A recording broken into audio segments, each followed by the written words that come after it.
traveling through the forests of the Weise region on the Northern Plateau. As they paused briefly to rest along the road, a messenger squirrel approached them and delivered a letter to Fern. When she opened it, it turned out to be a special request from the first-class mage, Lernen. Upon hearing this, Frieren immediately considered rejecting the request, reasoning that anything unofficial and not directly issued by the Continental Magic Association usually meant trouble. However, when Fern revealed that the letter had been accompanied by a grimoire, FN's stance shifted, and she decided to accept the job. Before long, the party arrived at the Golden Land, a vast region where everything had been transmuted into gold. Stark was left completely aruck by the sight, prompting Frieren to explain that 50 years earlier, one of the 7 sages of destruction, Macht, had turned the Fortress City of Weise entirely into gold. In response, the Continental Magic Association had erected a massive barrier around the area, sealing Macht inside with the intention of imprisoning him until his natural death. In the present, Frieren's party had been assigned to assist the barrier's warden, none other than Denken, when Frieren questioned his involvement. Denken explained that he had personally requested the role from Syria because his hometown lay within the Golden Land. Gesturing toward the north, he spoke of the mansion where he once lived with his wife, a place that had been destroyed years ago. Fern, confused by this, asked how that could be possible when the Golden Land had been sealed 50 years prior. Denken clarified that while the barrier contained Macht physically, his magic still continued to expand outward even now. Because of this, a first-class mage had to adjust the barrier's range annually, a duty that had been maintained for half a century. Frieren acknowledged the brilliance of Ciri's plan, agreeing that it was the safest approach, and admitting she would have chosen the same method rather than confronting Macht directly. Denken then revealed that as the barrier warden, he had permission to enter the Golden Land and had already done so to visit his wife's grave. When Frieren asked if that brought him peace, he offered no reply, sensing something deeper. Frieren quickly understood his intentions and firmly warned that her party would not assist if he planned to fight Macht. She declared that they would refuse Lernen's request and instructed Fern to return the grimoire. Fern and Stark were puzzled by Frieren's reluctance, especially given her usual eagerness to confront demons, but Frieren remained resolute, explaining that she always prioritized survival and openly admitted that Macht was one of the 11 mages who had defeated her in her lifetime. Even now, she could not envision a scenario where she would win and believed the only viable strategy was to leave him sealed until he died of old age, a plan she was certain even Syria supported. In response, Denken reflected on his own journey. At first, he too believed that sealing Macht was enough. He confessed that he had avoided returning to his hometown ever since his wife's death, fearing that it would force him to confront memories of happier times. Yet, when he finally returned after 50 years, he found the town unchanged, preserved exactly as he remembered it. In that moment, he realized he had been running from the truth all along. Hearing this, Frieren was reminded of a moment from her past with Himmel when he had spoken to her about a spell that created fields of flowers. She admitted that she had avoided using that spell because it reminded her of her late master. But when she used it during her journey with Himmel and the hero party, she felt an unexpected sense of peace. Himmel had told her that it was all right to cherish the happy memories of the past, even if they were painful to revisit. Returning to the present, Denken reassured the party that they were under no obligation to help, and that Lernen's request had only come from concern for him. He stated that he had always intended to face Macht alone, not out of heroism, but to come to terms with his past and restore his hometown before he died. But just as he turned to leave, Frieren, moved by her memories, called out to him and changed her decision, choosing to help him secure a chance at victory against Macht. Later that day, Denken guided Frieren and her party to a residence prepared for barrier wardens. He explained that although the facility existed, very few had ever used it. Frieren agreed, noting that despite the barrier's protection, the proximity to the Golden Land and Macht was enough to unsettle most mages. Fern in particular had grown pale ever since they arrived. Stark, unaffected, asked what was wrong, and Frieren reassured him that having a warrior like him was comforting in such a situation. Stark assumed it must be due to Macht's overwhelming manner, but Fern corrected him. It was the complete absence of it. She explained that she could not sense even a trace of mana from the Golden Land. For a phenomenon of such magnitude, mocked magic should have been detectable from afar, yet instead her senses registered the region not as something created by magic, but as a massive expanse of pure natural gold. Frieren confirmed this observation, calling it deeply ominous. Though it was undeniably the result of magic, it could not be perceived as such. She went on to explain that Macht, the transmutation of all creation into gold, was not merely magic, but a curse capable of turning everything in the material world into gold itself. Denken continued, elaborating that magic which altered the state of living or non-living matter, such as sedating, petrifying, or transforming it, was classified as a curse. Hearing this, Stark quickly deduced that such a curse could be undone with the goddess's magic, typically wielded by priests. However, Denken corrected him, explaining that such methods only applied to ordinary curses. Frieren supported this, stating that Diagola was fundamentally different. It could not be undone, even by the goddess's magic, which was precisely why it was considered the strongest curse. Macht's reputation as the most powerful of the 7 sages of destruction stemmed from this very fact. Not only was his magic irreversible, but it could not be blocked by defensive spells or evaded in any way, as it could not even be detected. With that, Frieren concluded grimly that there was not a single prospect of victory, and insisted that if they were truly to challenge Macht, they would need to call upon Syria herself. At that moment, Denken interrupted and requested to share the information he had gathered. He explained that the previous barrier keeper, Lernen, had conducted an investigation inside the Golden Land and passed along his findings through the memories of his partner, the second archmage, Edel. Around the same time, Lernen and Edel were travelling back toward Oyers by carriage, having already delivered their report. Exhausted, Edel complained about the ordeal and questioned why Lernen was so intent on helping Denken. The elder mage admitted it was a long story, but with nothing else to do during the journey, he began recounting his past. He spoke of their younger days when he and Denken served together as mages in the Imperial Army. Despite their contrasting personalities, they had worked well together and shared many good moments. However, Lernen had eventually been expelled due to his poor social skills despite his talent.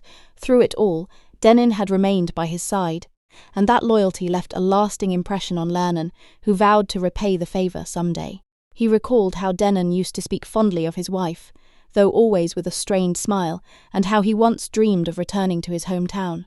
Over time, however, those conversations stopped, and Denken avoided going back for decades. It was only when Lernen informed him that his hometown had been swallowed by the Golden Land that he finally resolved to return. Lernen admitted that he had been too late to help, and though he could have repaid his debt at any point over the past 50 years, he had delayed it. Now, with both of them nearing the ends of their lives, he saw this as his final chance, his last struggle to stand by his friend. He believed that Denken would achieve something magnificent, a heroic feat that he himself could never accomplish. Back at the barrier keeper cabin, Denken resumed his report to Frieren and the others. But before delving into the investigation, he mentioned a peculiar incident. During a previous visit to the Golden Land to see his wife's grave, he had encountered Macht and yet left unharmed. He noted that for some reason he did not seem to provoke aggression from the demon. Frieren found this claim deeply suspicious, considering it almost impossible. Following that event, Lernen had recruited Edel, a specialist in mental magic, for a deeper investigation. She was initially reluctant, arguing that probing a demon of Macht's caliber was far beyond her abilities. However, Lernen presented her with a compelling artifact, a replica of the stone bracelet of servitude. He explained that the original bracelet had once been used by the ruler of Weise to control Macht, binding him to his will for a time. That control eventually broke, leading to the city's transformation into gold.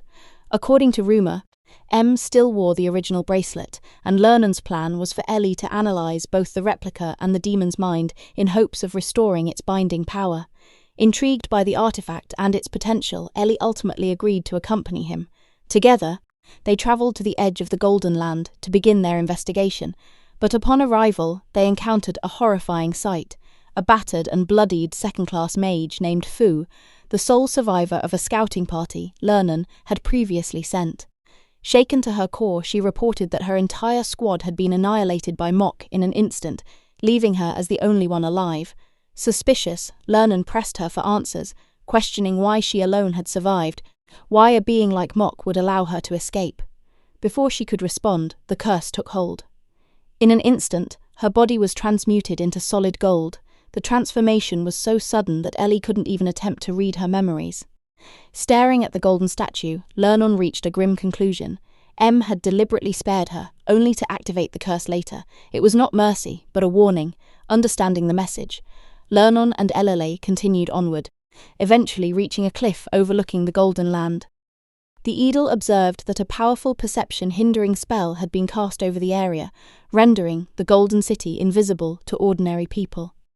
Lern explained that this was intentional. A land made entirely of gold would naturally incite greed, so the barrier suppressed awareness to prevent chaos. Even so, some individuals still managed to bypass the spell and attempt to claim the gold, but very few ever returned. Because the barrier was designed primarily to keep demons contained, it could not perfectly stop humans from entering, and the association could not take responsibility for those reckless enough to try. Lernon concluded that if the gold of the Golden Land were ever to be distributed, it would lead to widespread chaos. Fortunately, the gold created by Macht possessed unnatural properties. It could neither be destroyed nor reshaped, making it impossible for now to exploit or remove. Moments later, the duo approached the cursed land, but before stepping inside, Lernon and Elele chose to visit a former family servant of the city's feudal ward. The man was one of the few survivors from the time the city had been turned into gold, and Lernon believed that his memories might hold a clue about Muck. Understanding his intent, Edel approached the elderly servant and gently took his hand, peering into his memories. What she witnessed was striking. The feudal ward commanding Mock to serve the people of Weise and their descendants, forbidding him from committing any malicious acts against them. The command ended with a chilling clause. If Mock ever felt even the slightest hint of malice toward them, he was to bring about his end. Edel immediately caught the vagueness in the wording and relayed it to Lernon before stepping away. She then suggested they proceed to the Golden Land, but just before leaving, she turned back and asked the servant what the feudal ward had originally sought from Mocht. The answer was simple: immense wealth waiter. As they crossed the barrier and made their way deeper in, Elele brought up how strange the story sounded. The idea of using Mock to create wealth didn't add up. Since the gold he produced couldn't be processed or used like normal gold, it held no real value, which meant there had to be circumstances they still didn't understand. Their thoughts were abruptly cut short when they encountered a horrifying sight. Golden statues impaled across the land, including those of Lernon's former colleagues and several adventurers. Before they could even process it, both realized they had been found. Mocht had appeared behind them without a sound. Caught off guard, Lernon admitted his disappointment. Noting they had been confident in their concealment, Mook simply replied that they should have turned back when they had the chance. Observing him, Lernon pointed out that the demons seemed reluctant to fight, and Mocht confirmed it in his own way. He did not enjoy conflict. Instead, he deliberately created grotesque golden statues of those he killed so that others would see them and turn back in fear. With that, Mac transformed his cloak into a golden sword, deciding to teach a lesson to those who disturbed the peace. Lernon responded instantly, firing a spell that forced the demon to block, and remarked with a hint of pride that being called a daredevil by Mocht was the finest compliment he had ever received. As the smoke cleared, Elele immediately began analysing and restoring the stone bracelet of servitude, unrealising the importance of her task, offered to buy time and asked how long she would need. Her answer was uncertain. It depended on how much of the artifact required restoration. Hearing that, Lernon accepted that the battle could be long, though he admitted he had been itching for a fight. In the next instant, Mock closed the distance and grabbed Lernon's cloak, swinging his golden blade. The old mage narrowly evaded by taking to the air and retaliated with a barrage of spells. Mock dodged effortlessly and countered with another slash which Lernon managed to block. During the exchange, Lernon noticed something peculiar. Mock wasn't trying to turn him into gold. It became clear that the demon intended to make an example out of him, rather than kill him outright. Realizing this, Lernon decided to exploit Mock's low estimation of him, continuing to stall while unleashing another wave of spells. Mok responded by dissolving the magic from his sword, reverting it into a cloak before reshaping it into a golden shield to block the attack. As he did, he commented that Lernen was irritating to fight, though he also observed that the mage had no intent to kill. That inconsistency caught his attention, and soon he noticed Ellie's magic at work, understanding that they were attempting to restore the stone bracelet. With that realization, Matt calmly informed them that their efforts were pointless. At the same moment, Elele confirmed it herself. The bracelet was already functioning perfectly, meaning the hypnosis placed on Mok had never faded. This revelation stunned Lernen. It meant that Macht had transformed the entire city into gold without any malice at all, something that seemed impossible. Yet Mok clarified that while demons understood the word malice, they did not truly comprehend or feel it. Elele added that demons, being creatures that evolved to deceive humans, did not require emotions to kill. They simply followed instinct. With their plan collapsing, Wernan asked if Edel could add another command to the bracelet, but she explained that only its original user could do so. Accepting that they had reached a dead end, Wernan decided to retreat, claiming that gathering information had always been his true objective. Before leaving, he remarked that he would leave the glory of victory to his brave friend, Denken, then summoned a golem from a glass bottle to cover their escape. M immediately cut it down, striking through both the golem and Lernen, wounding him, and questioned whether the mage truly believed he would be allowed to leave so easily. But Lernen calmly replied that he was not alone in this fight, and in that brief moment, Ellie moved from the side and cast her magic on Muck. By the time the demon realized what had happened, it was too late. His memories had been read. Lernen praised Elele for the maneuver and released another golem from a second bottle. The construct expanded rapidly, towering over Macht before swinging its blade. A thunderous impact followed, dust filling the air.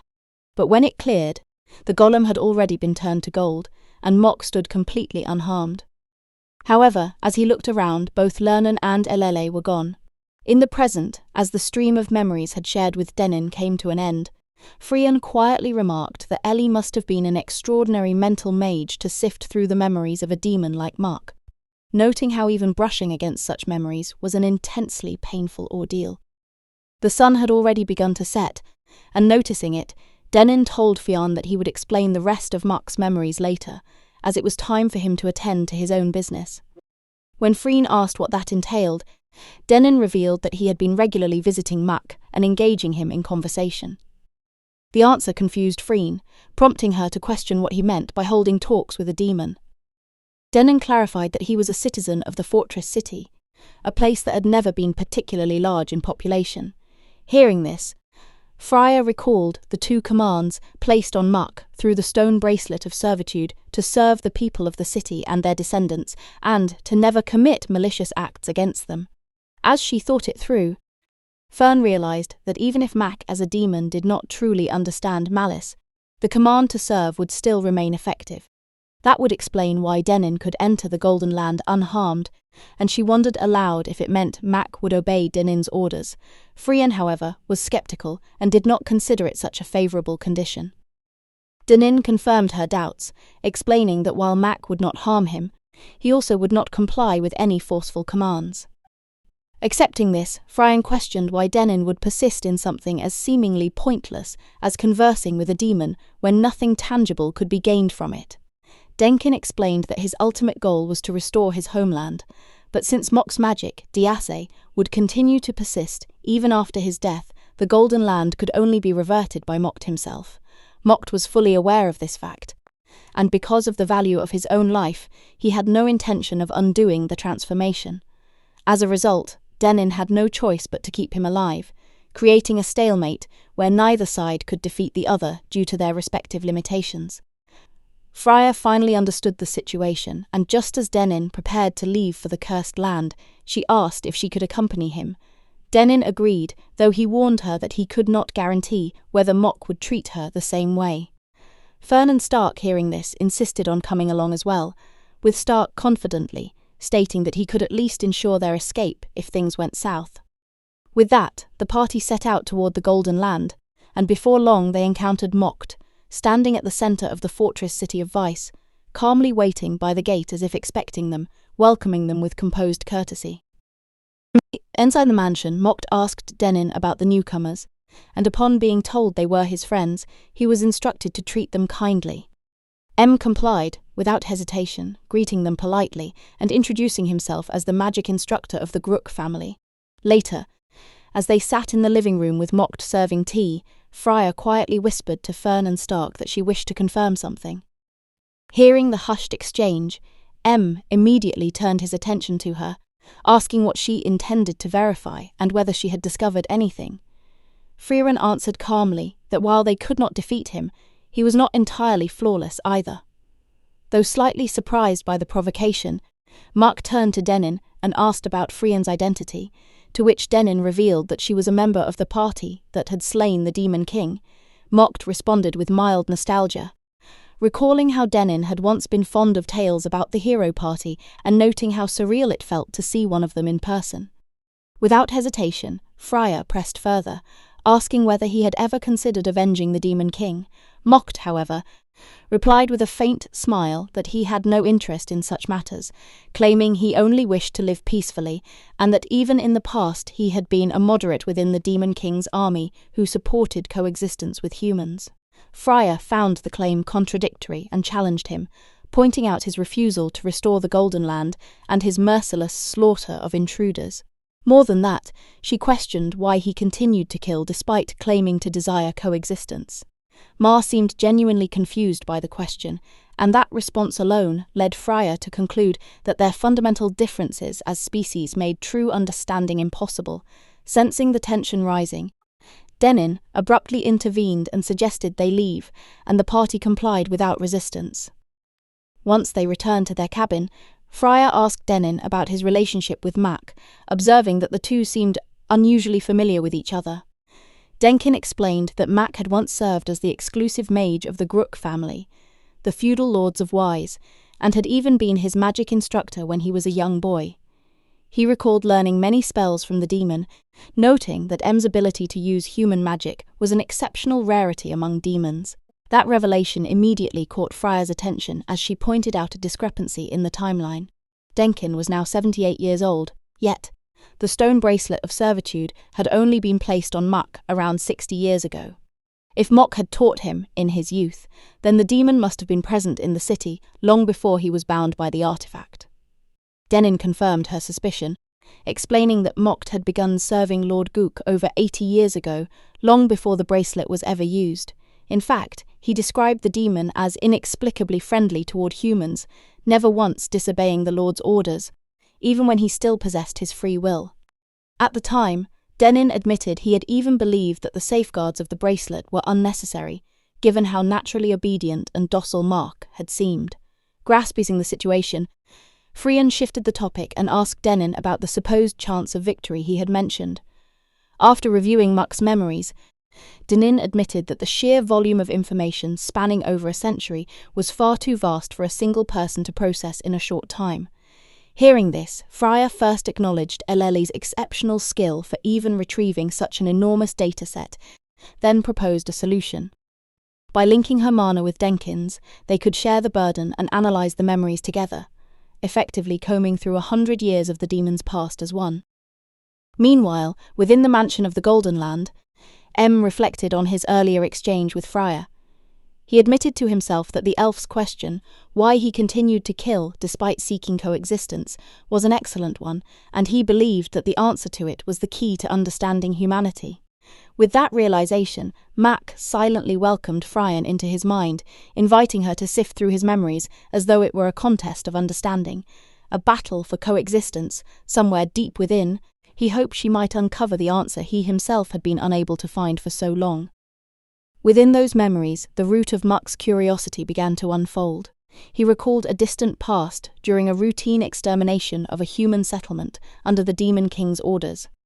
As the village burned, a priest standing before his execution came to a realization about Macht and expressed pity for the demon's existence. After killing the priest, something changed within Macht. For the first time, he began to question himself, realizing that although he understood words like malice and guilt, he had no comprehension of the emotions behind them. The very concepts that defined human morality were incomprehensible to him. and it was in that moment that he first developed a genuine desire to understand humanity. The memories shifted to another massacre, where Macht encountered Vahe, a knight from one of the 3 great knightly families of the northern lands. Seeing the knight, Macht dismissed the encounter as pointless and told him to leave, but Vahe refused, launching a barrage of arrows and declaring his duty to eradicate the Demon King's army. Macht initially parried the attacks with his sword, but in the midst of the clash, Vahe revealed his analysis that Diasa must have some form of activation condition, since not every village Macht had attacked had been turned into gold. The idea amused Macht, who dismissed it outright. He explained that there were no such conditions. He simply chose not to use the spell every time, because doing so would end every battle instantly and render them meaningless. To prove his point, he activated Dia Goldsay without hesitation, transmuting Vahe into gold in an instant. Even as he turned, the knight managed to question why he did not always use such overwhelming power. Macht answered plainly that it was because it was boring. His magic was too absolute, stripping any engagement from battle. With that, he left, remarking his disdain for such encounters. Later, along a quiet shoreline, Macht met Solitaire, an eccentric demon who dedicated herself to studying humans. After brief introductions, she led him back to her dwelling, where Macht asked about the emotions humans possessed, emotions demons lacked. Solitaire dismissed the question as trivial, but still answered. She explained that if demons felt pain every time they deceived humans, they would have long since gone extinct. When Macht failed to grasp her meaning, she elaborated further that demons and humans were fundamentally different beings, and their resemblance in speech and behavior existed solely to deceive and hunt humans. Understanding human emotions, she argued, was as futile as trying to understand the feelings of an insect. To her, it was a meaningless pursuit. But Macht did not abandon the idea. He calmly stated that he had nothing but time and believed that if he could understand human emotions, then coexistence between demons and humans might truly be possible. Time moved forward again, and the memories showed Macht seated alone in the ruins of yet another destroyed village. It was there that he was approached by Schlock, the omniscient and confidant of the Demon King. Schlock proposed that Macht assist him in defeating the hero of the south, but Macht refused without hesitation, stating that he had no intention of risking his life for the Demon King's ambitions and telling Schlock to leave him out of his war. Schlock, however, dismissed the refusal, stating that it was a direct order and even threatening to kill Macht should he disobey. Unfazed, Macht questioned whether Schlock was truly capable of doing so, to which Schlock countered by questioning whether Macht believed he was not. A tense silence followed, the two locked in a quiet standoff until Schlock eventually relented, admitting he had no desire to kill him. M acknowledged this, reasoning that if someone who could see the future had come all this way to ask for his help, then his role must be essential. At that moment, Macht sensed the presence of another sage of destruction, Grom the Miraculous, whom he regarded as the worst possible opponent for himself.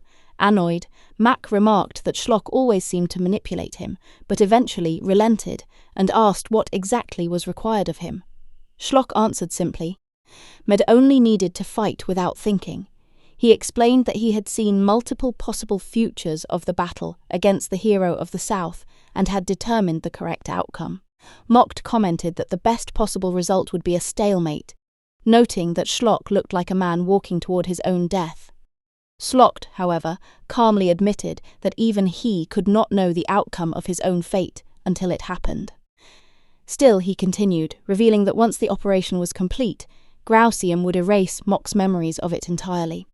When Macht questioned the reason behind it, Schlock calmly explained that in the future, Macht would inadvertently allow his memories to be read by someone else.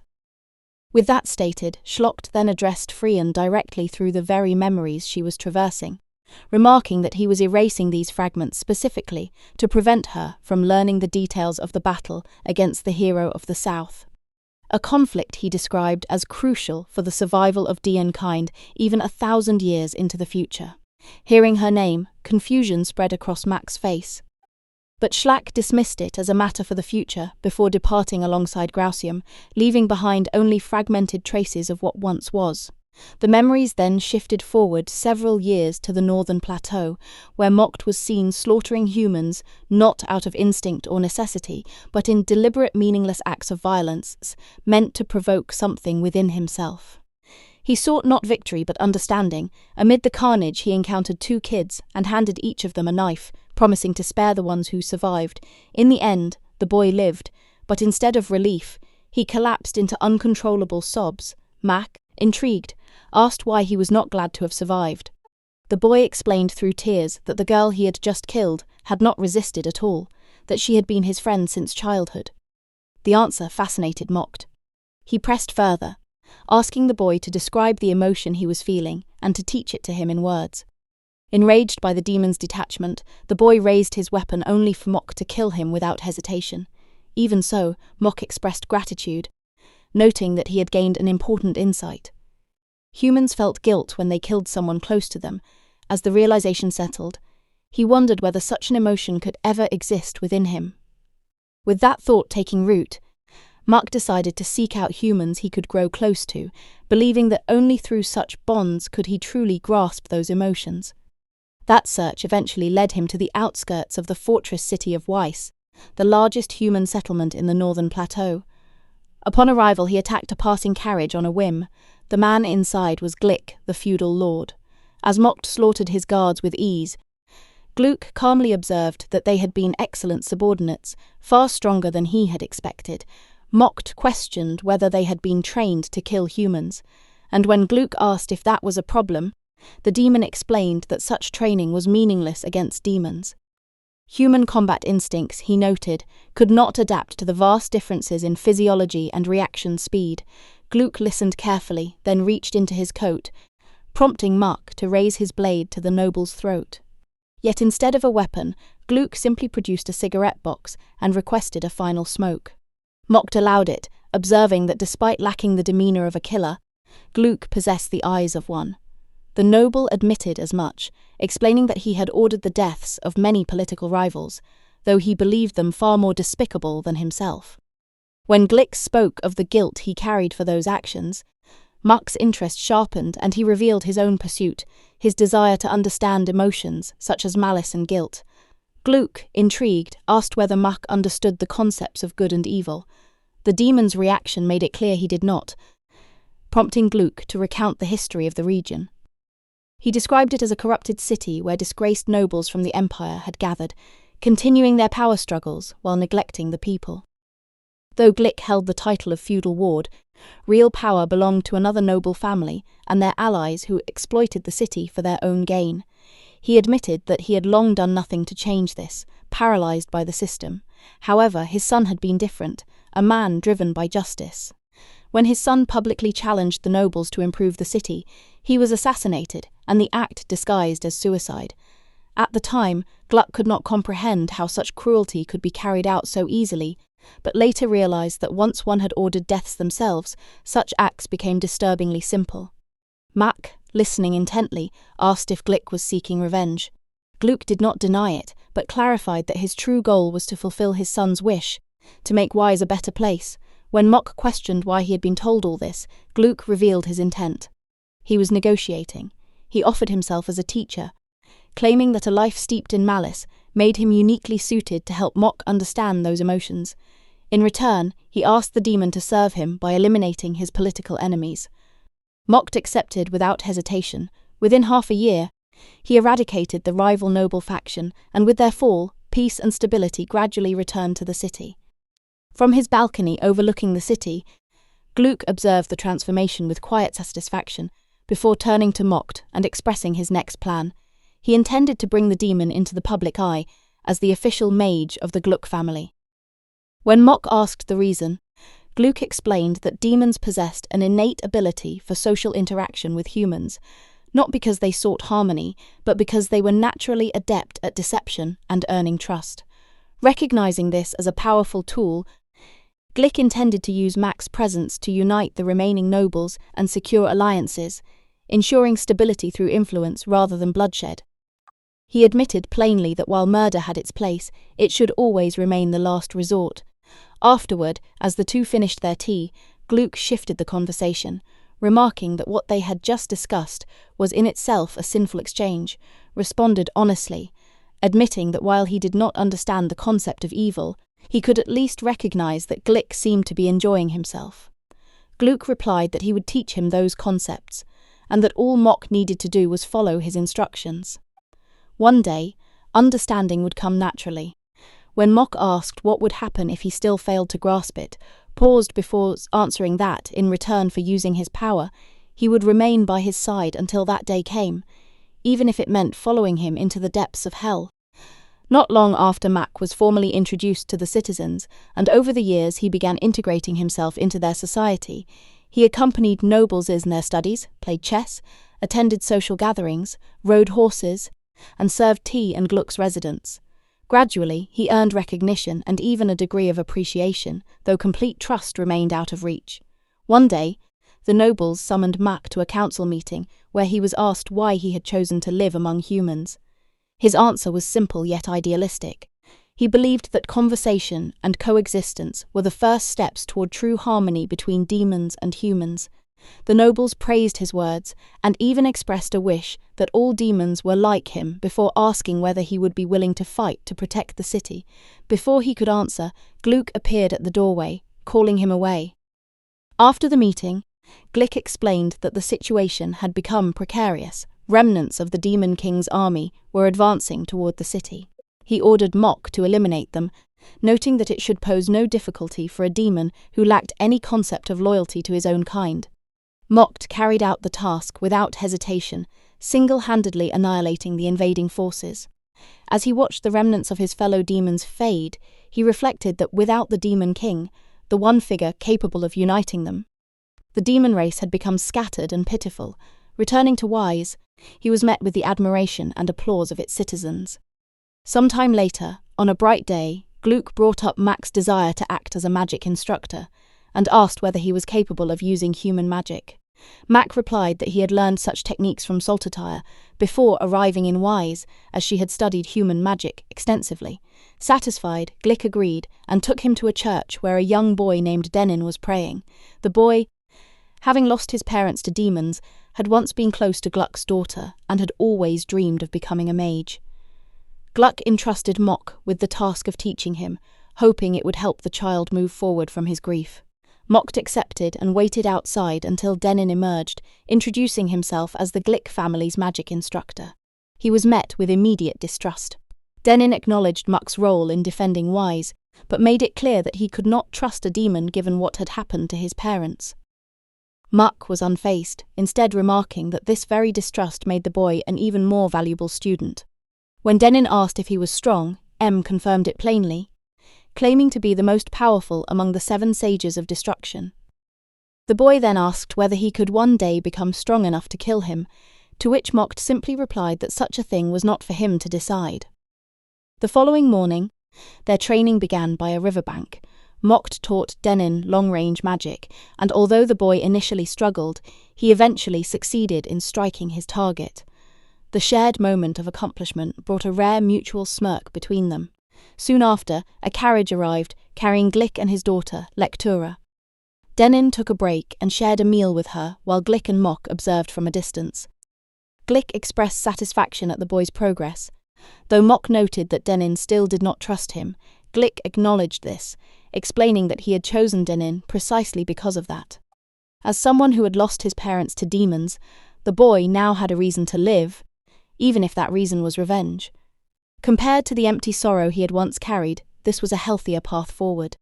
Watching the boy laugh and smile again, Gluck instructed Mock to continue serving as both his teacher and the enemy he would one day strive to defeat. Mock agreed without hesitation. As time passed, Mock trained Denken in mana control, magical theory, and combat, shaping him into a formidable mage. Denken eventually joined the army, achieving great success on the battlefield. While his bond with Lecture deepened until the two were married, Gluck later shared this news with Macht, who received it with quiet satisfaction, yet the moment was soon overshadowed by troubling developments. Gluck informed him that a northern fortress city had been annihilated by a single demon, every inhabitant killed without a trace of the perpetrator. The incident had spread fear throughout Weise, and while Mack denied any involvement, He admitted that only a demon of comparable strength to himself could have accomplished such destruction. At the same time, the nobles had begun to exploit public fear, pressuring Gluck to bring Macht under control. When M asked whether this meant his execution, Glick responded by questioning whether such a thing was even possible before presenting him with the stone bracelet of servitude. He explained that the nobles intended to bind Macht to serve the people of the city and restrict him from committing malicious acts, effectively placing a leash on him. Though clearly disdainful of the demand, Gluck still asked whether Macht would accept the bracelet, and the condition that if he ever felt even the slightest trace of malice, he would bring about his own end. Hearing the condition, Macht smiled faintly and asked Gluck once more whether the feudal lord would truly accompany him to the depths of hell, and when Glick affirmed it without hesitation, M accepted the terms just as easily, treating it as yet another amusement in his long existence. Soon after the stone bracelet of servitude was placed upon him, nothing outwardly changed. M continued to serve Glick as he always had, attending to his daily affairs and remaining at his side through the passage of years. He stood beside him when his daughter fell ill and eventually passed away, attended her funeral, and watched as a grief-stricken Dinan left Weise, unable to remain any longer, not to return for many years. In the aftermath, Gluck began visiting his daughter's grave almost every day, praying in quiet solitude, and though Macht accompanied him each time and advised him to stop for the sake of his health, the feudal ward never once listened. One day, as they walked back from the graveyard, Gluck reflected aloud that despite 3 decades passing, Macht had not changed in the slightest, wondering if all the time they had spent together had been nothing more than a fleeting instant to him. With a rare solemnity, Macht admitted that even if it had been but a moment, it was a moment he considered irreplaceable. Gluck smirked at that answer, admitting he felt the same, and even calling Macht a wonderful partner in crime. It was then, without warning, that Macht began to release Daggold. Calmly, almost thoughtfully, he declared that he intended to destroy everything he had deemed irreplaceable, believing that by doing so he might finally come to understand malice and perhaps even guilt. Gluck turned to him, and instead of fear, a quiet acceptance spread across his face, causing even Macaque to falter slightly. Laughing, the feudal ward admitted he had always expected something like this, having observed the demon for over 30 years. As his body was slowly transmuted into gold, Gluck stated plainly that Macht was his partner in crime and an irredeemable villain who would one day meet the same end as him. His final words carried no bitterness, only a strange satisfaction, as he remarked that it had been fun. Macht in turn replied that he felt the same. With that, Gluck was turned to gold, and in the same breath, Macht's magic engulfed the entire Fortress City of Weise, transmuting it into a lifeless golden expanse in an instant. After the destruction, Macht remained within the city, time losing all meaning as days blurred together. Yet, despite everything, he realized he was still alive, meaning the command embedded within the bracelet had not been triggered. He had failed to feel even a trace of malice. Understanding this, he decided he could not remain in Weise forever and prepared to leave, though he clung to the faint belief that he had grasped something in that moment of destruction. Resolving to seek it again elsewhere, he turned only to find Syria standing behind him, her presence completely undetected until she spoke, declaring that there would be no next time and demanding that he return everything to normal. Caught off guard, Macht questioned her identity, but Sarah repeated her demand, remarking that a demon should not gamble his life just to preserve a golden graveyard. When he still refused, she smirked and concluded that Macht himself was incapable of reversing his magic. She explained that magic was rooted in visualization. While he could turn people into gold, recreating them from gold required an understanding he simply did not possess. As a being incapable of comprehending humans, he could not imagine restoring them, rendering his curse absolute once cast. The realization angered Macht deeply, and despite the danger she posed, he lashed out, grabbing her shoulder and attempting to transmute her, but the curse rebounded onto his own hand, forcing him to retreat. In that instant, he understood. His magic had been reflected by Ciri's curse reversal spell, Mistila. When he questioned how such a thing was possible, she explained that her magic did not need to understand his. It simply reflected anything recognized as a curse back at its origin, a relic of humanity's ancient magical wisdom that disregarded all analysis. When Macht demanded her name again, Ciri finally introduced herself as a great mage from an era so distant that even demons had forgotten the fear she once inspired. Recognizing her as something entirely different from the challengers he had faced before, Macht acknowledged her presence with newfound caution. He then restored his own hand, reshaped his cloak into a golden blade, and launched himself forward, striking at her. Sarah responded effortlessly, warping space to defend and remarking with interest that he could revert his own body from gold. She countered with an explosive spell which Macht blocked by transforming his cloak into a golden shield once more. Noting this, Ciri taunted him, pointing out that despite his mastery, he still could not reconstruct humans. Because in the end, no matter how close he stood to the pinnacle of magic, he remained a monster. The words struck deeper than any attack, and in anger, Mac unleashed a barrage of Zultra spells, only for Ciri to deflect them with ease before retaliating with overwhelming force.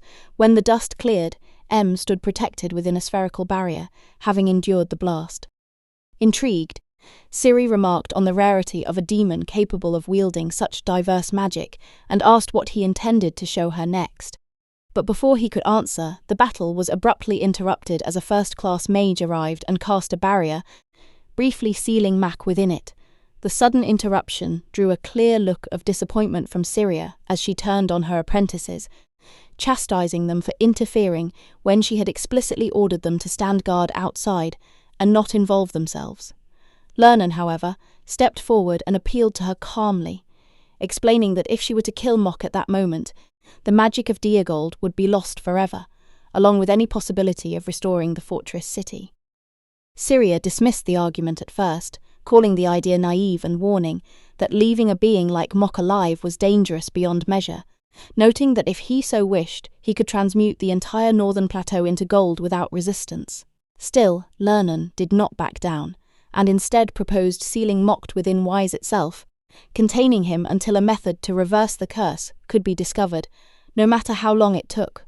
Though skeptical, Ciri eventually relented, her interest in the matter already fading, as she remarked they could proceed however they liked.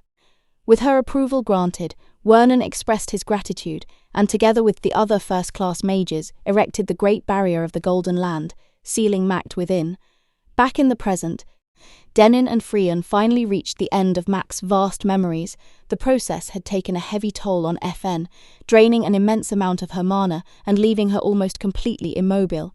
Fern quietly stepped behind her to support her, prompting FN in her usual tone to remark that her apprentice would now have to handle everything from feeding her to bathing and dressing her. Fern, unamused, pointed out that she already did all of that anyway, though her retort was abruptly cut short as she sensed a massive surge of mana for just a fleeting instant. Unbeknownst to them, at the edge of the barrier, Solitaire had appeared calmly, declaring that it was time to begin deciphering the Great Barrier of the Golden Land. Later, as Denand prepared a meal outside the keeper's house, Fern remained troubled by the earlier sensation, though she doubted herself, suspecting the strange nature of the Golden Land may have interfered with her perception. Denins acknowledged the possibility, explaining that imperceptible curses often distorted mana detection. Yet he warned that if her reading had been correct, it meant an intelligent enemy had been waiting for the precise moment when Frieren was vulnerable. As a precaution, he suggested they begin patrolling the area. Meanwhile, Fern fed Frier spoonful by spoonful as the elf mage lazily accepted it, drawing a comment from Stark, who remarked that she was being overly pampered. Frier defended herself by claiming she was working tirelessly analysing centuries of memories and deserved even more care, casually stating that the process would take around 2 months. When both Stark and Fern protested, Dennin intervened, noting that 2 months was astonishingly fast given the sheer volume of information, as he himself had expected it to take years. Though he apologised for delaying their journey, both Stark and Fern reassured him that such detours were nothing unusual when travelling with Frieren. Still, the practical issue remained. The keeper's house was not suited for long-term living, lacking even basic furnishings like beds, so Stark and Dennin decided they would relocate to a nearby settlement during the analysis.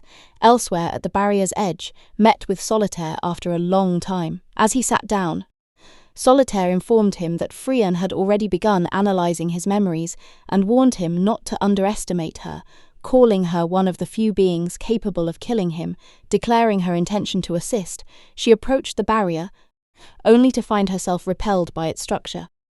Quickly understanding the situation, Solitaire deduced why even Macht could not break it. The barrier was a masterpiece constructed from layered human magical theories impossible for demons to decipher without deep study of human magic. Though confident in her own eccentric pursuits, she began analyzing it, estimating it would take her 2 months to fully unravel.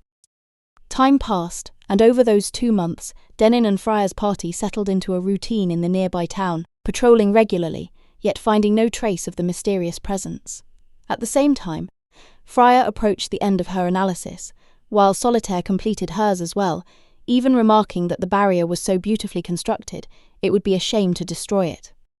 One day, as Denken and Stark checked in on Frieren's progress, Fern informed them that only 2 days remained, but in that very moment, Fern felt it again. The same overwhelming surge of mana as before, this time unmistakable, and even Denken sensed it. Before they could react, the ground began to tremble violently as the great barrier of the Golden Land shattered into countless particles of light. A heavy silence fell as they watched the barrier collapse, broken only by Denken, whose expression darkened as he sensed a new presence, one whose manner rivaled that of Macht himself. With the barrier gone, the Sage of Destruction was no longer confined. As if in response, the golden transmutation began spreading outward from the city, creeping across the land like an unstoppable tide, threatening to consume everything in its path. Realizing the scale of the disaster, the group immediately moved to initiate evacuation procedures, knowing there was no time left to hesitate. In the meantime, amidst the ruins of the now unsealed Weise, Solitaire found Macht seated quietly by a fountain. Observing him with faint amusement, as she noted that, despite a century of effort, he had ultimately failed to grasp the emotions he had been searching for. Still, Solitaire admitted she did not dislike his persistence and offered her assistance, though her reasoning was far from kind. Her true aim was to prove through careful observation that demons were fundamentally incapable of coexisting with humans. Mac, however, showed little reaction to her proposition and responded with indifference, as if such conclusions meant little to him. Outside of Weise, the group pressed forward in haste aboard a rattling wagon. Frieren, lying unconscious in the back, completely drained from the immense mana expenditure required to analyze Mac's memories. As the wheels clattered against the uneven ground, Fern suddenly stiffened, her senses flaring as she detected the presence of the demon who had destroyed the barrier, noting that it was rapidly closing in on them. Recognizing the danger posed not only to the vulnerable villagers, but also to their incapacitated mentor, Fern and Stark made a swift decision, without hesitation, to split from the group and intercept the threat, entrusting the civilians and Frieren to Denken. Before long, they encountered Solitaire, who greeted them without hostility, and claimed she had no intention of fighting, expressing instead a desire to observe them and engage in conversation. She introduced herself as the greater demon Solitaire, a name unfamiliar to Fern, which immediately unsettled her. Her thoughts raced back to Frier's teachings, leading her to a chilling realization that Solitaire might be a nameless great demon, a being whose very anonymity meant that no one who had ever encountered her had lived to share knowledge of her existence. Stark tightened his grip on his axe, bracing himself, but Solitaire dismissed their caution with a casual wave, claiming she had lived quietly and had never taken a human life. Yet both Fern and Stark instantly rejected the claim, sensing the overwhelming presence of death clinging to her. Without wasting another moment, Fern raised her staff and unleashed Zultrak, the concentrated beam tearing forward with lethal intent. But Solitaire did not move. Instead, a precise geometric barrier manifested before her, effortlessly nullifying the attack. The sight stunned Fern, as Solitaire had just employed human defensive magic, something that should have been impossible for a demon. Meanwhile, Solitaire's curiosity only deepened, her eyes gleaming as she began questioning Fern about her technique and the evolution of human magic. Ignoring the interrogation, Fern prepared another spell, aiming to overwhelm her defenses, but before she could complete it, a massive triangular blade of condensed mana materialized and pierced through her shoulder. The sudden strike forced a gasp from her lips as she collapsed to the ground. As Stark rushed to her side, the sky above them filled with countless identical blades, suspended ominously like a looming execution. Solitaire, still composed, warned them against continuing their futile resistance. Yet Stark refused to retreat, leaping forward to shatter one of the descending blades before turning to urge Fern to escape while he held the line. But his words were cut short as the remaining swords descended, piercing through his back and leaving him critically exposed. Solitaire advanced, ready to end the battle, but in that moment Fern forced herself back to her feet, drawing the demon's attention just long enough for Stark to regain his footing. Observing their defiance, Solitaire expressed genuine fascination, intrigued by their willingness to stand against overwhelming fear, and once again asked to learn more about human behavior. Elsewhere, as the evacuation continued, Denken suddenly halted and declared that he would remain behind, entrusting the villagers with Frieren safety and urging them to reach the Empire where even a sage of destruction would struggle to break through its defences. The civilians, though fearful, departed with gratitude, leaving the Imperial Mage alone. Standing firm, Denken waited until Macht arrived. Upon his appearance, the demon revealed his intention to abandon the region entirely and erase all traces of his past, noting that Frieren posed a significant obstacle to this plan and would need to be dealt with swiftly. Denken interrupted him, admitting that he had long clung to the faint hope that Macht might one day restore the Golden Land, despite knowing the impossibility of it. He confessed that his hesitation to fight had never been born of fear, but of respect for the teacher who had once guided him. But now, with that hope extinguished and the threat undeniable, Denken declared that he could no longer allow Macht to live. Macht questioned his resolve, doubting whether the Imperial Mage truly believed he could defeat a Sage of Destruction. Yet Denken answered with unwavering conviction, stating that he had spent decades preparing for this very moment and would only know the outcome by facing it. With that, their battle erupted, magic colliding in rapid succession, their exchange resembling the rhythm of past training sessions. Macht observed the growth of his former student with clear interest, noting how Denken's control and responses had evolved beyond what they once were. Impressed, he praised Denken's progress, even as he effortlessly countered each lethal attack, almost as if he were savouring the duel. But recognizing that time was not on his side, and that neither he nor Solitaire could afford delay if Frieren reached the Empire, Macht resolved to bring the fight to an immediate end, and thus prepared a decisive attack meant to conclude everything in an instant. But just as Macht was about to cast his spell, his body suddenly stiffened, and in the next instant gold began to spread across his skin, transmuting him in the same manner as his own magic. Surprised, the demon paused and acknowledged the technique, calmly remarking on and even applauding Denken's use of Mistila, the very same curse reversal magic once used against him by Syria. A memory surfaced in Denken's mind, taking him back to the privilege conferment ceremony following the first-class mage exam. There, Ciri had granted him the right to choose any magic as his reward, and without hesitation, he had asked for Mistla. The choice amused her, as she questioned why he would select such a primitive and seemingly unremarkable spell, though she admitted it was nonetheless powerful, considering it normally required a century of training to master, something beyond the reach of most human lifespans.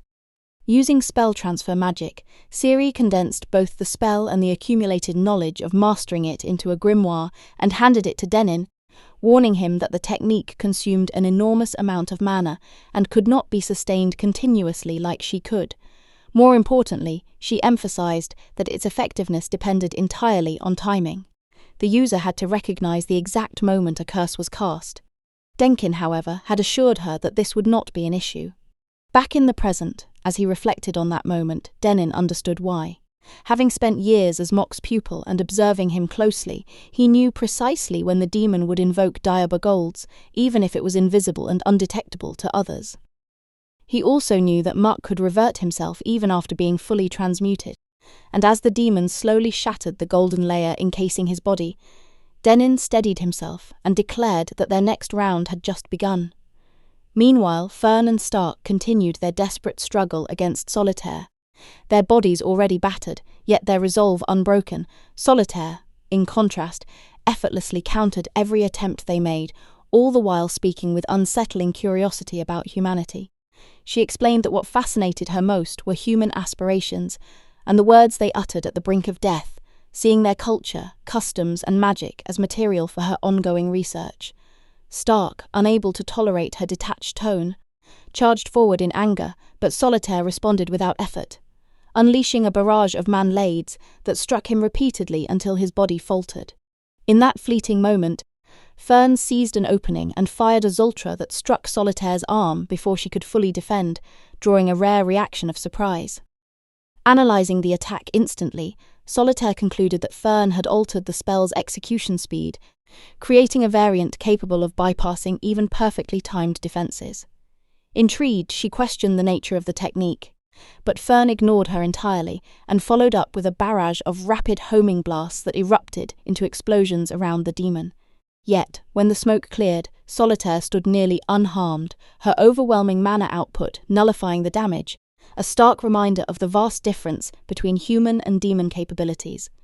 Still, Solitaire expressed genuine admiration, stating she had never encountered magic delivered at such speed, and in return revealed her own technique.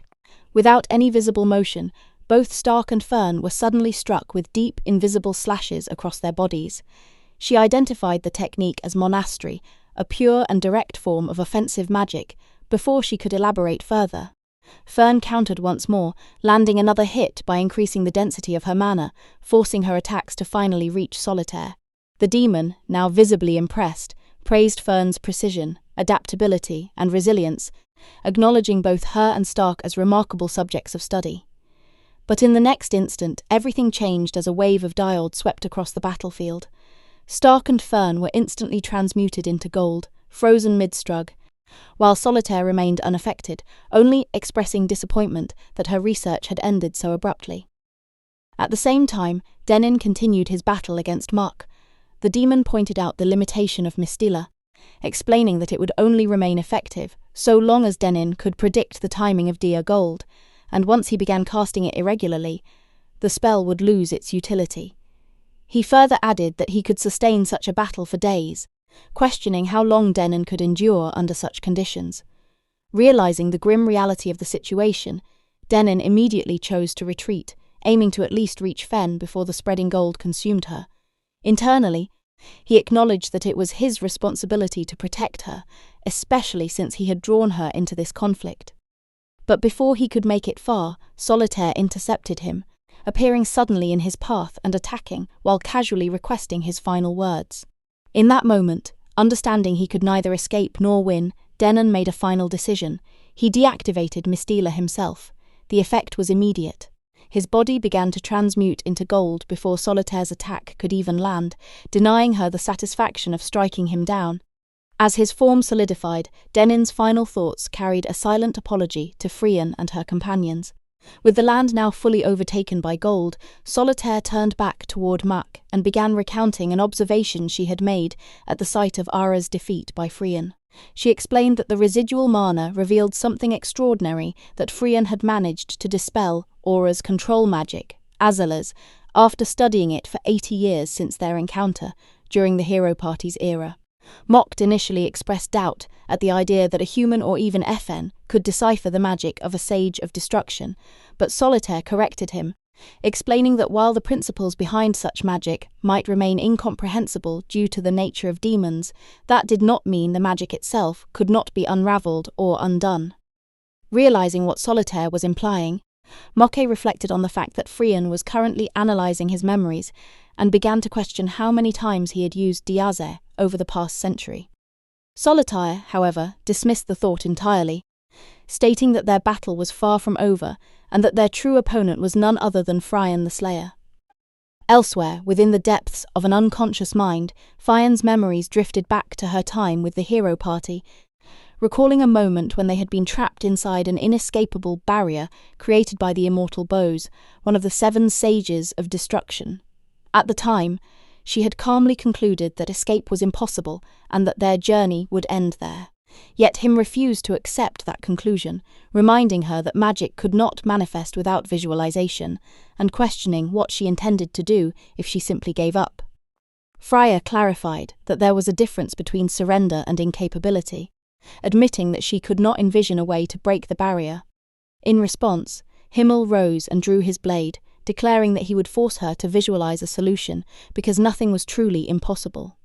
With that resolve, he struck the barrier and managed to chip it ever so slightly, proving that it was not absolute.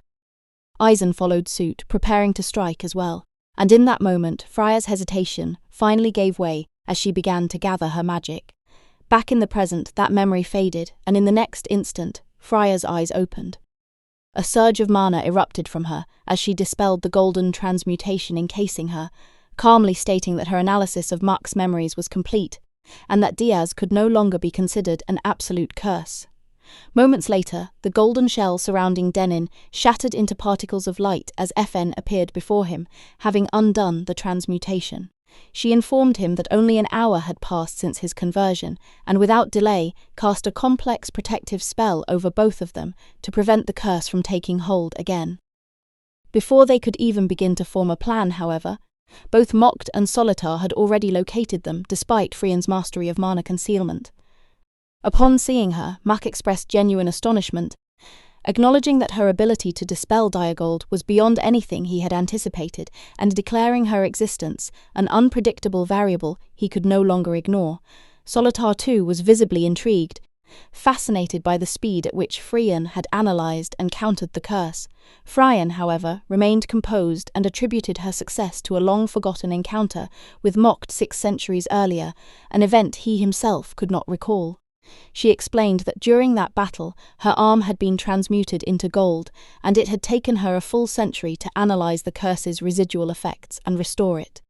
At that realisation, Macht began to understand the depth of her preparation, while Frieren continued, pointing out that his very weariness of her revealed a subconscious doubt that Diagold was not perfect and could be influenced by spells like Mistella. She explained that in the world of magic where visualization dictated reality, that doubt had created a flaw, and by sifting through his memories, she had constructed a theoretical framework to negate the curse entirely, granting her the power to restore the Golden Land. With that, Frieren raised her staff and immediately initiated combat, unleashing high-speed magical flames toward both Macht and Solitaire. The two deflected the attack with ease, Solitaire maintaining her composure as she suggested that Frieren and Dennin retreat, given they now faced two great demons simultaneously. Frieren rejected the notion outright, stating that allowing a Sage of Destruction to roam free was not an option she could accept. Still, Solitaire attempted to appeal to reason, referencing Macht's desire to achieve coexistence with humans. Frieren acknowledged that this made him different from other demons, yet countered with a grim reminder that the only other demon she had known who sought coexistence was the demon king himself. The result of that coexistence had been catastrophic, leading to the deaths of nearly 2/3 of humanity during his reign. With that in mind, Freya posed a chilling question to Macht, asking how many more lives would be required for him to achieve his version of peace. As she studied herself for battle and declared her intent to end him, M was reminded of Gluck's final words, branding him an irredeemable villain, and a faint smile appeared on his face as he accepted the challenge. But before Frieren could engage him directly, Dennin stepped forward and requested that she leave Macht to him. Understanding the weight of his resolve and the history between them, Frieren did not argue. Instead, she shifted her focus, turning her staff toward Solitaire, who welcomed the confrontation with visible delight. As the duel began in full force, Frieren soon found herself separated from Dennin, forced into a relentless exchange with Solitaire as she continuously parried the demon's overwhelming attacks. Even under such pressure, Freya moved with purpose, answering the escalation by unleashing destructive lightning Eudrail. But Solitaire effortlessly defended against the blast before descending calmly, concluding that the most optimal course of action was to eliminate Freya first at full strength and only then assist Mech. With that decision made, Solitaire launched her simple yet devastating magic, blasting Freya away. The elf barely managed to endure the strike, sustaining damage as she attempted to counter.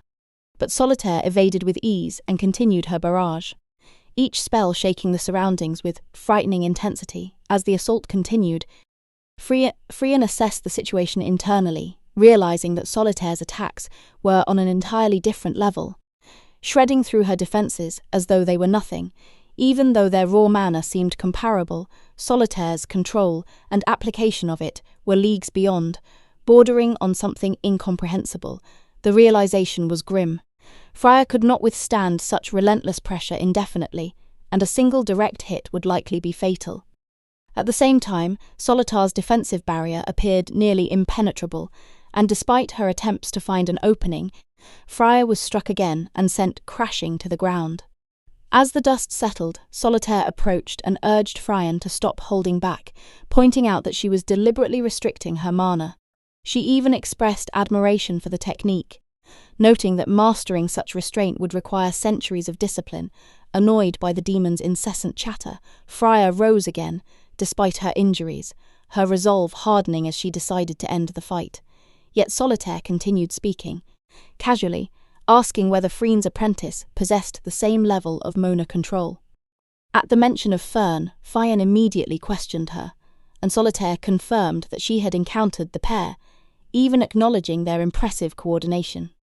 A flicker of pride crossed Frieren's mind as she realized how much Frieren had grown, though she quickly deduced that both Frieren and Stark had likely been turned into gold like Denken, but Solitaire corrected her coldly, revealing that she had already killed them. The statement unsettled Frieren, and for a brief moment her thoughts faltered, questioning why they had not retreated as instructed. That single lapse was enough. Solitar vanished and reappeared behind her for a surprise attack, but FN reacted just in time, turning the moment around and striking Solitaire directly in the chest with a technique eerily similar to the demon's own. Wounded yet exhilarated, Solitaire broke into laughter, clearly enjoying the battle, remarking that despite all her experiences, this might be her first true fight to the death. Without hesitation, she pressed forward again, and Frieren responded in kind, their spells colliding in violent waves as the battlefield trembled under their exchange. Even as the clash intensified, Frieren recognized a harsh truth. Her attacks lacked the necessary depth to break through Solitar's defenses, and brute force alone would not suffice against such a monstrous opponent. Solitaire too acknowledged the nature of their battle, noting that if it continued this way, it would become a war of attrition. She attempted to engage Frieren in conversation, offering insights, but Frieren dismissed her at first, calling it a waste of time. Still, understanding that listening might grant her a moment to think, she allowed it. Solitaire then revealed her fascination with humanity, claiming she had always wished to understand and even befriend them, but had never learned how. Frieren remained unmoved, remarking that she had heard such claims countless times before. Solitaire countered by pointing out the contradiction in Frieren herself, a being who had slain countless demons that looked and spoke like humans, even those who begged for mercy, questioning who the real monster truly was. She found Frieren's unwavering nature deeply intriguing. Frieren, however, saw through the intent behind her words, recognizing it not as conversation but as analysis. She admitted that Solitaire understood human psychology better than any demon she had encountered, yet firmly stated that demons remained incapable of coexistence. To her, Solitar's curiosity was no different from someone provoking a caged animal simply to observe its reactions. And in a way, facing such a demon was reassuring. It allowed her to fight without hesitation or guilt. Meanwhile, on another battlefield, Denken continued his clash with Macht, who observed that his former pupil was adapting rapidly, refining his combat style in real time. Still, Mac remained aware of the vast gap between them, knowing that a prolonged battle would inevitably favor him. Denken too understood the situation, recognizing that none of his advanced magic seemed capable of affecting Mac, just as it had been decades ago. Yet he recalled a single exception, and drawing upon that insight, he unleashed a Zultra that struck the demon with surprising speed. The success of the attack stemmed from a principle Frieren had once explained during the mage exam, that Zultra, though considered basic, was relatively new in the grand history of magic. Because it had not existed long enough, even powerful mages like Frieren required conscious thought to defend against it, creating a slight but critical delay. That same principle now applied to Macht. Despite his overwhelming power, Zultra remained a comparatively recent development for him as well, while human mages had spent decades refining it. More importantly, Macht had no knowledge of the advancements humans had made over the past 50 years, nor the specialized defenses and applications developed specifically to counter and enhance such magic. As a result, Denken's attacks began to break through M's defenses, the subtle shift in momentum becoming impossible to ignore. Frustration flickered across the demon's expression, prompting the Imperial Mage to calmly declare that it was time to bring their battle to a close. Macht did not object. Instead, he acknowledged that Denken now embodied the culmination of human magical progress. And as both his former master and present adversary, he accepted that this was a battle he must see through to its end. Without wasting another moment, Macht unleashed an attack unlike any before. Countless flakes of gold surged forward in a devastating wave. The sheer scale and lethality of it were overwhelming, and Denken instantly realized that a direct hit would mean certain death. He pushed himself to evade as much as possible, but even then, one strike grazed his shoulder, instantly shattering his defensive magic. Falling to the ground, wounded, Denken acknowledged the truth. This was power beyond the reach of any human mage, the very embodiment of the terror wielded by the 7 sages of destruction. Yet, even as he pulled the golden fragment from his shoulder, he refused to yield. Frieren had entrusted him with holding the line, and that conviction alone was enough to steady his resolve as he chose to fight on, no matter the cost. Watching this unwavering persistence, Macht expressed a quiet admiration before resuming his assault. Meanwhile, in her own battlefield, Frieren maintained distance from Solitaire, prompting the demon to speculate that she was merely stalling for time. Frieren gave no response and instead cast Zultra once more. Solitaire immediately recognized the spell and began analyzing it aloud, describing it as simple yet superior, a technique whose accessibility had made it the backbone of human combat magic, responsible for devastating losses in countless wars. As the exchange continued, Frieren saw through her words for what they were, a deliberate attempt to provoke agitation. It was a crude method, yet undeniably effective, and Solitaire had refined it to perfection. Realizing this, Frieren could only imagine how many lives the demon had taken in pursuit of such understanding. Still, Solitaire pressed on, asserting that Frieren's current approach would not grant her victory. While demons might not fully grasp human magic, they were more than capable of analyzing spell structures, and Z-Track, despite its novelty, would not take long for her to decipher. If Frieren intended to win, she would have to change her strategy, and quickly. Undeterred, Frieren fired again, this time condensing Zrak into a far more concentrated form. But Solitaire, already adapting, raised a mana shield and blocked it with startling speed. Even so, Frieren noticed something critical. Solitaire had instinctively protected her injured shoulder. That hesitation confirmed it as a viable weakness. If she could exploit the moment immediately after an attack, there was still a chance, but doing so would require even greater speed than before. For a brief instant, Frieren found herself wishing for Fern's presence, knowing how much easier this fight would be with her at her side. Yet Solitaire's earlier claim that both Fern and Stark were already dead lingered in her mind. Given the demon's power, she had no reason to dismiss it outright, but there was no time to hesitate. Recalling Himmel's unwavering trust in his companions, Frieren steadied herself. If she was to win, she would have to place that same faith forward. At the same time, on Denken's side, the clash intensified. Despite facing an overwhelming opponent, he found himself reacting with an unexpected clarity. His movement steady, his perception sharp, it was a realization that astonished even him. This was Macht, a being he had once considered insurmountable. Yet here he stood, still fighting. Then in a sudden turn, Macht struck him with a decisive blow. Even as the impact threatened to end everything, Denken held on to a single thought that he could still reach a stalemate. His determination remained unshaken even as M declared the battle to be over. But in that very moment, everything changed. The golden curse blanketing the city began to lift. The transmuted world returned to its original state and the villagers were restored. The sudden shift caught Macht off guard, his focus momentarily broken. Denken seized the opportunity and unleashed a highly condensed Zultra. Caught in that instant of vulnerability, Macht questioned why such a decisive spell had been held back until now. In response, Denken echoed the very lesson his master had once taught him, that a trump card was meant to be used only once. With respect, he addressed Macht as master and proposed that their battle end in a draw. Elsewhere, Frieren revealed the truth. She had completed her analysis of the Golden Land and restored it entirely. Solitaire was stunned, realizing that Frieren had continued her analysis even while fighting.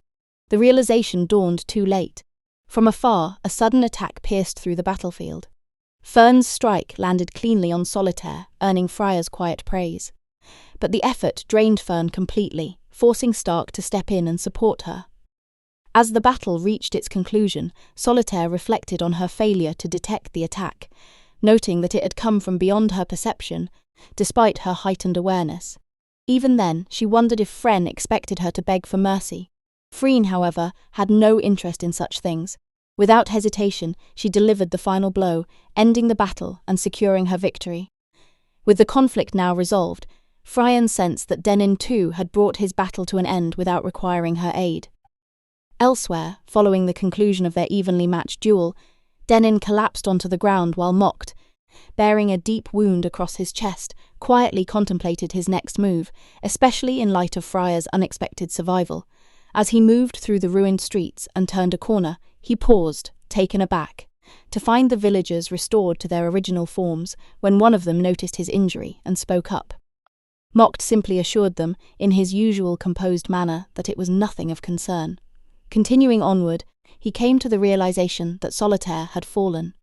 The thought lingered and his mind drifted back to a past exchange with her when he had once questioned why she chose to aid him despite believing coexistence to be an impossible dream. She had admitted that she had hoped to change his perspective, recalling how both he and the Demon King once shared the same ambition only for that desire to culminate in catastrophe.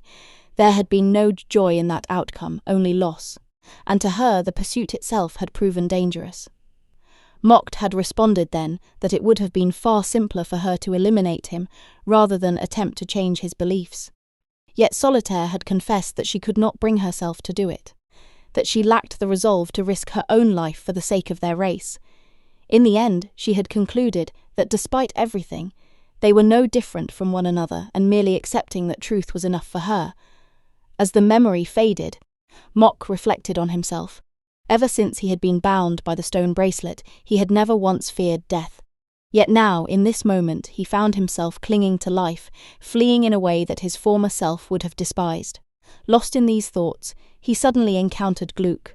The demon greeted his former master with quiet respect, and when Gluck asked about his injury, Macht admitted plainly that the time for his retribution had finally come. In response, Gluck lit a cigarette and, in a familiar gesture, offered one to him, even helping him light it. Macht continued, reflecting that despite all his efforts, he had failed to truly understand anything. Gluck in turn expressed regret, recalling his promise to remain by Macht's side until he grasped the meaning of guilt and malice. At that moment, Denken arrived. His presence carried a quiet finality, and Macht, recognizing it, warned him not to come any closer, threatening Gluck's life in a last attempt to halt him. But Gluck, fully accepting what lay ahead, acknowledged that Macht himself was beyond redemption and urged Denken to end it swiftly. Honoring that request, Denken acted without hesitation and cast his spell, bringing an end to Macht's existence. Soon after, reinforcements arrived. Gluck calmly instructed them to escort Denken to the church, emphasizing that he was the savior of Weise. Then, in a final moment of reflection, he addressed his former partner in crime, expressing how much he had cherished their time together, a quiet farewell that carried the weight of decades. Days later, Denken regained consciousness within the city church.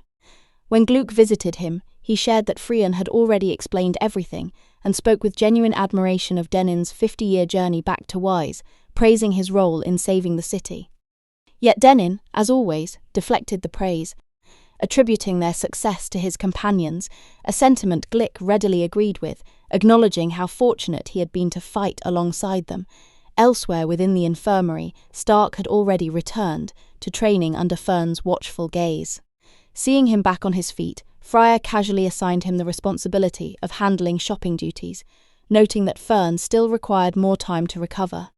At the same time, she indulged in her own interests, proudly showing off a darkness dragon horn she had recently obtained, reminiscing about Weise's long-standing reputation as a hub for magical artifacts and grimoires. As their departure drew near, Frieren paused to commend both Fern and Stark, acknowledging that their efforts had been indispensable and that without them, victory would not have been possible. In the days that followed, once fully recovered, the party spent time exploring the restored city. Frieren immersed herself in shopping, while Fern and Stark returned to their usual routines, reading and training as if reclaiming a sense of normality. Eventually, with their stay complete, they prepared to leave, making sure to bid farewell to both Denken and Glick. Upon arriving, Frieren first met Denken before heading to Gluck's chamber, where she stated that it was time for them to move on. Gluck noted that their departure coincided with the arrival of an envoy from the royal capital, an event that would soon expose the corruption within city's nobility, including his own actions. Yet, despite this, he appeared at peace. He explained that he had entrusted Denken as an imperial mage, with ensuring that justice would be carried out, expressing satisfaction that things were finally being set right. He also extended his gratitude to Frieren, acknowledging that without her reversing the Golden Land, Macht's end might have been far more tragic. As the moment drew to a close, Glick offered to call for Denken so he could see them off, but Frieren informed him that Denken had already departed to visit his wife's grave, and that their farewells had already been exchanged. With nothing left to say, Frieren and her companions turned away from the Fortress City of Weise, and resumed their journey, carrying with them the weight of what had transpired and the quiet impact of the choices they had made. They continued forward, stepping once more into the unknown path ahead. That wraps up the Golden Land arc. If you enjoyed the breakdown and want the next part right away, make sure to like and share. It really helps get this video to more fans like you. And if you're hungry for more Frieren content, hit that subscribe button and turn on notifications so you're first to catch the next upload. Until then, stay tuned. I'll see you soon.